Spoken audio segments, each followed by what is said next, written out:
avec les prêtres et autres religieux, nous avons intégré que le diable est noir, que Dieu est blanc, le teint clair est meilleur, que nos religions étaient profanes et la manifestation du diable et qu'il fallait s'en éloigner. La plupart d'entre nous avons intégré que nous sommes moins intelligents que le blanc.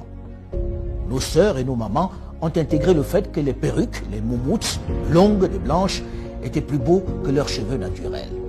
Il est venu le moment de sortir de cet obscurantisme. Il est venu le moment pour une jeunesse désormais bien formée et ouverte sur le monde, d'élaborer le narratif des Africains, de raconter notre histoire, de magnifier nos valeurs, de vulgariser notre savoir, notre conception de la vie. Bref, de récupérer la parole qui nous a été arrachée et de parler de nous, sans complexe, avec fierté.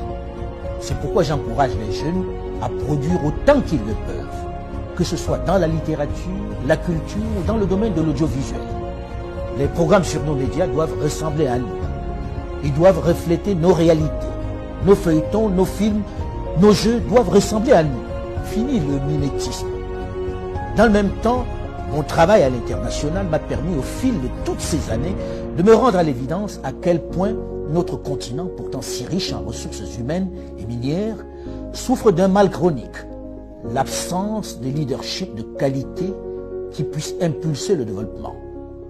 Pendant longtemps, les diplômés, les cadres se sont trop contentés de gagner leur vie dans de grosses structures, abandonnant trop souvent à des aventuriers, des voyous de tout poil la gestion de notre bien commun. Des politiques sans vergogne qui se sont enrichis, plongeant nos pays dans l'abîme et le chaos. Il devient urgent pour cette jeunesse bien formée, avec de vrais rêves et de réels potentiels, de s'engager en politique pour donner un cap à nos territoires. C'est eux qui doivent mettre un terme à cette pandémie qui fait plus de victimes que le paludisme, Ebola et le Covid-19.